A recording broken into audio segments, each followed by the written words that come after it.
ሆና እንድትቀር በቃ ወይ እንድታብድ ወይ እንድትሞት ነው። እጇን እንዴት ያረከው?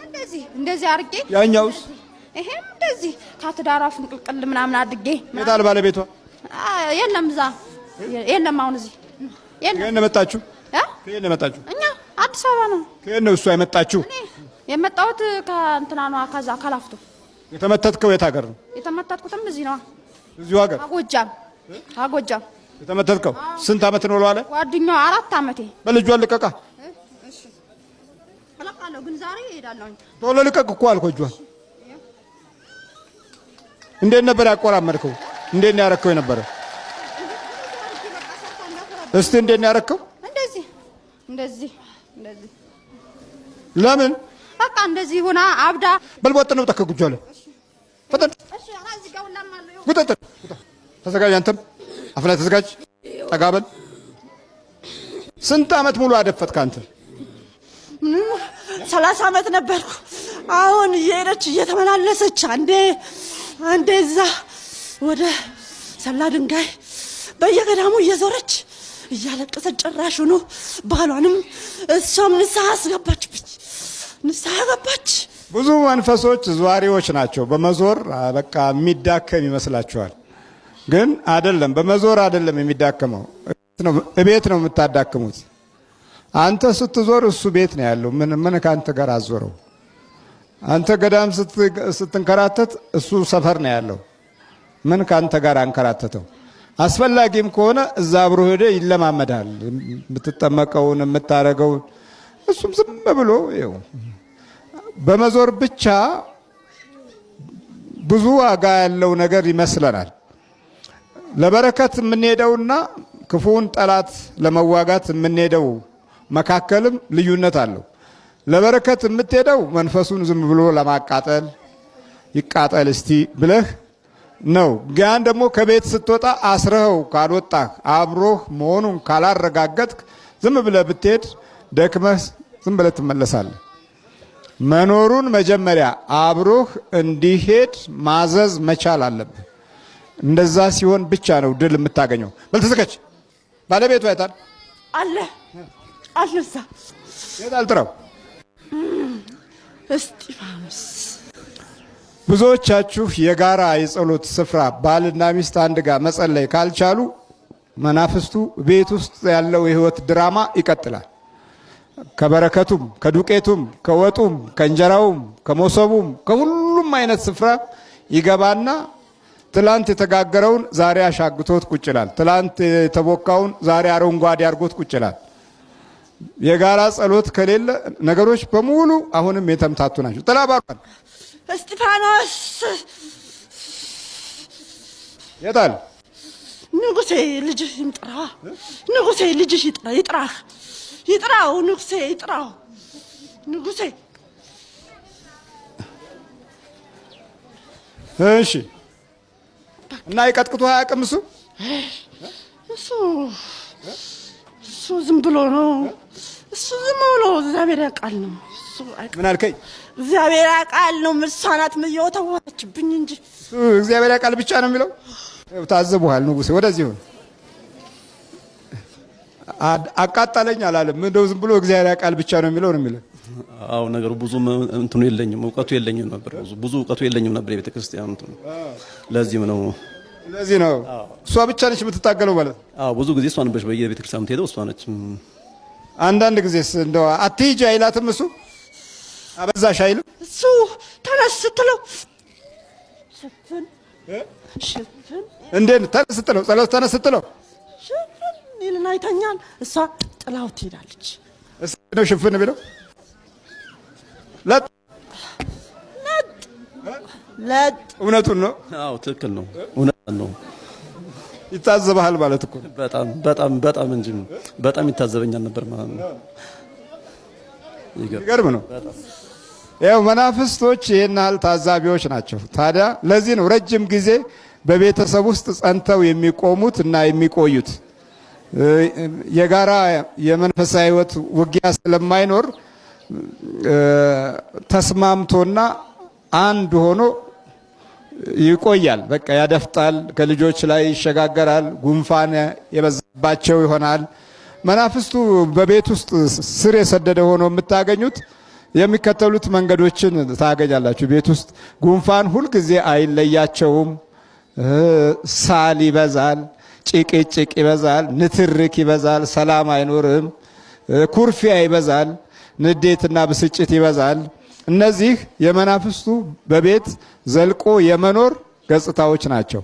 ሌላው በሚነኩትና በሚያከናውኑትም ላይ በረከት ይጠፋል፣ ገንዘቡ ቶሎ ያልቃል፣ ቡሃቃው መልኩን ይለውጣል፣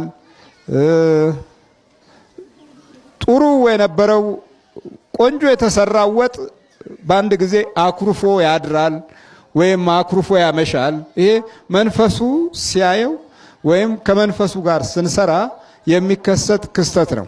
ተዘጋጅ። አሁን ትሄዳላችሁ። ተዘጋጅ። አንተ በኢየሱስ ክርስቶስ ስም አንድ ጋር በኢየሱስ ክርስቶስ በስላሴ ስም በወላዲተ አምላክ ስም በቅዱስ ሚካኤል ስም በቅዱስ ዑራኤል ስም ወደ ሲኦል እንገባለን። ቶሎ ሰባት ጮህ ናብጡ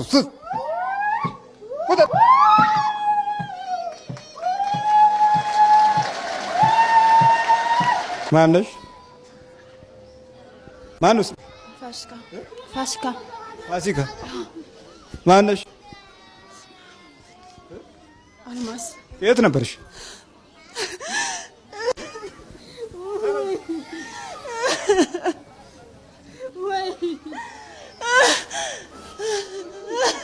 ምን ነው?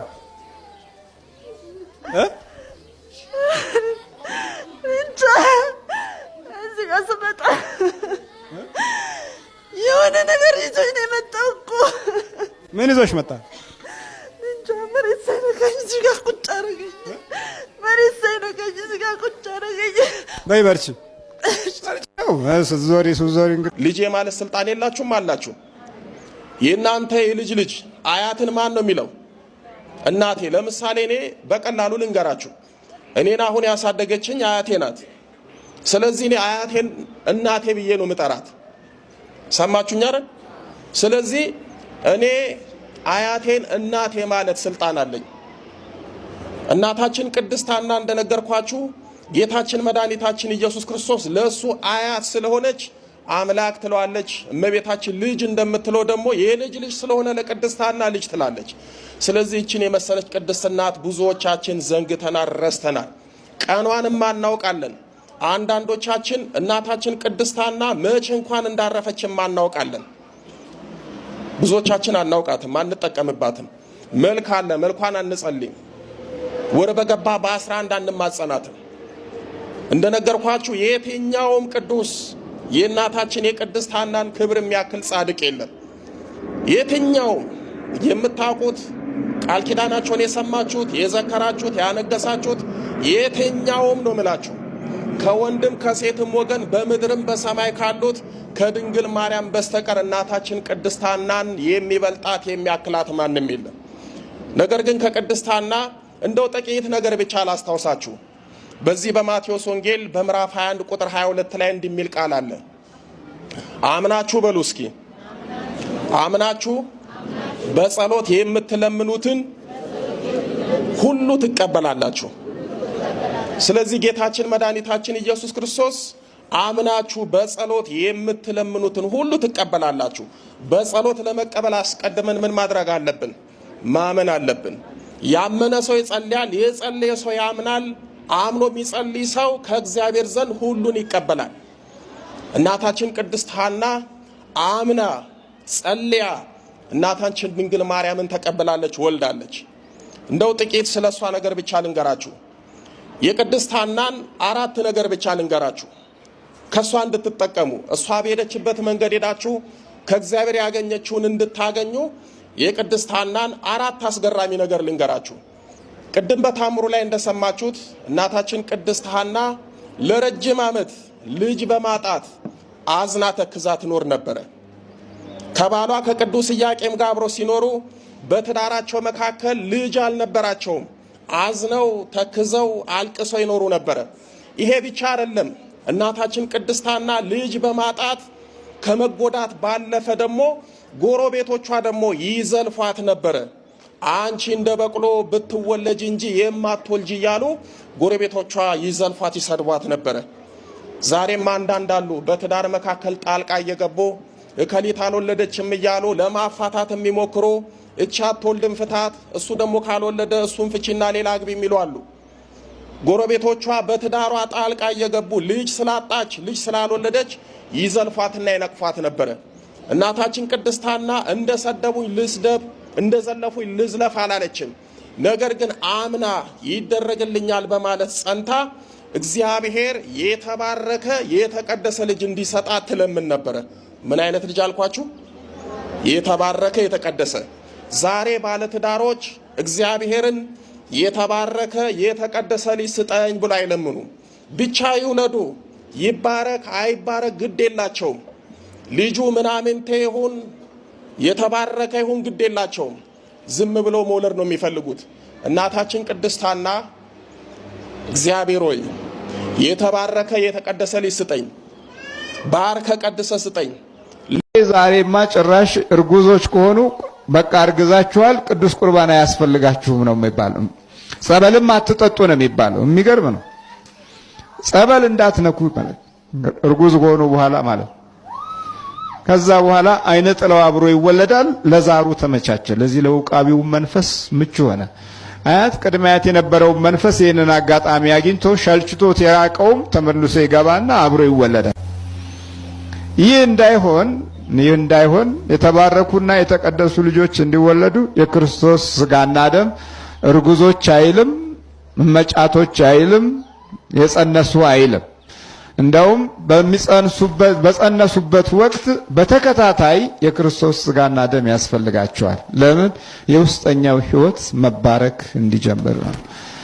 ከዚህ ከመንፈሳዊ ተስፋ የወጡና በስጋ ጥበብ ብቻ የተወለዱ ዛሬ የመናፍቃንን አዳራሽና የወንዝ ዳርቻ ላይ ዘመናቸውን እየጨረሱ ነው። መቃብሮቻቸው ከአባቶቻቸው ተለይተው አባቶቻቸው ዘወትር ቅዳሴ ያለበት ውዳሴ ያለበት ቦታ ሲቀበሩ እነርሱ ደግሞ ወንዝ ዳር ወይም ደግሞ የሆነ ሸለቆ ውስጥ ተቀብረው ይህን ያህል በተራራቀ መንገድ ውስጥ ለመግባት ምክንያት የሆነው ከሕፃንነትም መባረክና ሰላም ከማጣት ነው። የክርስቶስ ሰላም ሲጠፋ ነው። እና በተለይም እርጉዞች ጠበል አይጠጡም፣ ቅዳሴ ጠበል አይነኩም፣ ቅዱስ ቁርባን አይወስዱም የሚለው ትምህርት በጣም አደገኛና ለመናፍስት አሳልፎ የመስጠት ችግር ነው። እግዚአብሔር ማስተዋሉን ይስጠን። ኃጢአቱና በደሉ የተሰረየለት ትውልድ አይንከራተትም፣ የአሕዛብ መጫወቻም አይሆንም፣ የግፈኞችና የክፉ ጠላቶች ግንባርና ፊትም አያጠቃው። በደሎች ተከማችተው ወደፊት በሚቀድሙበት ጊዜ ደግሞ ሰላሙን ያጣ ውስጡ የተረበሸ የራሱን እቅድ ለማሳካት ሲል ወደ መቀመቅ ወይም ወደ ጨለማ ኑሮ የሚሄድ በራሱ ሐሳብ እና ፕሮግራም ውስጥ ሁልጊዜ የሚታገል ፈቃደ እግዚአብሔር ከሕይወቱ የሌለበት እንደ ፈቃድህ የሚለበትን ጊዜ ያጣ መናፍስቶች ውስጡን ያሳወሩት ይሆንና ዝም ብሎ ግራ የተጋባ ይሆናል። ይህንን ግራ መጋባት ለመከላከል ሲል ነው ዳዊት የቀደመውን በደላችንን አታስብብን ያለው። ይህንን ሰፋ ባለ መንገድ ስናይ በበደል መቅደም ምክንያት ዘመናቶች ብዙ ስፍራ ላይ ተበላሽተዋል። ዘመንና የሰዎች ተንኮል አንድ ጋር በሚቀናጅበት ጊዜ ብዙ አይነት እርግማኖች ይከሰታሉ። የዘመን ክፉነት የእግዚአብሔር አምላክ ሕዝብ ደግ ሲሆን ዘመኖቹን በራሱ እየዋጃቸው ክፉዎቹንም ቀን የሚያልፍበት ኃይል ከእግዚአብሔር ያገኛል። ሰዎችና ዘመኖች አንድ ጊዜ በክፋት እኩል ከተነሱና እኩል ከሆኑ ዘመኑ የጎሰቆለ ህብረተሰቡ የጎሰቆለ ይሆናል። ይህም የበደሎች መጠረቃቀም ጠንክረው ወደፊት ሲመጡ የሚመጣ ችግር ነው። ወደ ቤተሰቦቻችሁ ዞር ብላችሁ ማየትን ልመዱ። ዝም ብሎ ወደፊት ብቻ እገሌ ያደረገብኝ እንደዚህ ምቀኛ ሆነብኝ ስራ ተዘጋብኝ ምናምን አይደለም የሚባለው። ማን ነው ያን ያደረገው ነው? ማን ነው እየቀደመ ይሄን የሚያደርገው? ከፊት ባሏ እንድጣላ ሲያረጋት የነበረው እኮ እሷ ውስጥ ያለው መንፈስ ነው። መስሪያ ቤትም እንዳትከበሩ የሚያደርገው የቤታችሁ ገበና መስሪያ ቤት ድረስ ትዳራችሁ፣ ሁኔታችሁ እዛ ስራ ቦታ ድረስ የሚሄደው እኮ ተከትሎ የሄደ ነገር ስላለ ነው እንጂ እዛ እናንተን የሚያዋርድ ለብቻው መንፈስ ስላለ አይደለም። አለ ይኖራል፣ ግን ያ መጀመሪያ ሰብሳቢው ነው፣ ውስጥ ያለው ሰብሳቢው ነው ይሄን የሚያደርገው። ሌላው እንደ መጨረሻ እንደ ሶስተኛ አርጊ ወስዶ እንደ መደምደሚያ እንደ ማጠቃለያ አርጊ ወስደው ለሴት ልጅ የሚያዋጣት ትህትና ነው፣ ፍቅር ነው። ከምን ጋር? ከመንፈሳዊ ህይወትና ከብልጠት ከዘዴ ጋር። ጉልበት አያዋጣት፣ ራስን ማስታበይ አያዋጣት፣ እኔም እችላለሁ ብሎ እንደ ወንድ ለማሳየት ማድረግ አያዋጣትም። ምክንያቱም ወንድ ልጅ አለኝ የሚለው አንድ ሀብቱ ጉልበቱ ነው አይደል እንዴ? ጉልበቱ ግን ጭንቅላቱ አይደለም። ምናልባት በጭንቅላቱ ጉልበቱን ሊያሰራ ይችላል። በጉልበቱ ግን ጭንቅላቱን ማሰራት ከጀመረ ጥሩ አይመጣም። ስለዚህ ወንድ ምን ይፈልጋል ብሎ የወንድን ጸባይ አውቆ ወንድን ትሪት ማድረግ በእውነት ከልጆች እኩል ባልን ለቁም ነገር ማብቃትም ጭምር ነው። አንዱ ይሄ ነው። ላጠቃልል የምችለው እግዚአብሔር ይርዳችሁ። ብዙ ከዚህ በፊት ስለ ትዳር ስለመከርኩኝ የሚቀጥለው አሁን 69ኛ ላይም ራሱ በትዳር ጉዳይ ላይ ነው የማመጣው። በጣም የሚገርሙ ባለትዳሮች፣ የሚተሳሰቡ ባለትዳሮችን ታሪክ ነው የማመጣላችሁ። እዛ ላይ ደግሞ ብዙ የምንመካከረው ስላለ ልቆጥብ እና በጣም ረጅም ሰዓት ስላስተማርኩ እኔም ደክሞኛል። እግዚአብሔር ሁላችንንም ያስተምረን። እየገረፈ እየቆነጠጠ ምንም እያደረገ ቢያስተምረን ያምርበታል። እሺ እንበለው፣ ስራብኝ እንበለው። በእኔ ላይ ሆነ በቃ የምትለውጠውን ሰው ለውጥ። በቃ እኔን መጠቀሚያ ልታደርገኝ ከፈለክ ፈቃድ ይሁን በሉት። እናንተን ከፈለገ ዝቅ፣ ከፈለገ ከፍ፣ ከፈለገ ደግሞ በጣም ተጫዋች፣ ከፈለገ ደግሞ በጣም አኩራፊ አድርጎ ሊጫወት ሊሰራ ይችላል። እግዚአብሔር በእናንተ ላይ ሆኖ እየሰራ እንደሆነ ግን ወቁ። መጀመሪያ ማን ነው እየሰራ? እግዚአብሔር ነው የሚሰራብኝ ወይስ ማን ነው? ጠላቴ ነው? ይሄ ነገር ለዩና ወቁ። መመርመር ያስፈልጋል። ስለነበረን ሰዓት ሁሉ የአምላካችን ስም የተመሰገነ ይሁን። ሰላም ሁኑ። አዳም ወዴት ነህ ያልከኝ፣ በፍቅር ድምፅ ፈለከኝ። አልብሰኝ ነጩን ልብስ፣ እወድሃለሁ ኢየሱስ፣ አከብረሃለሁ ክርስቶስ።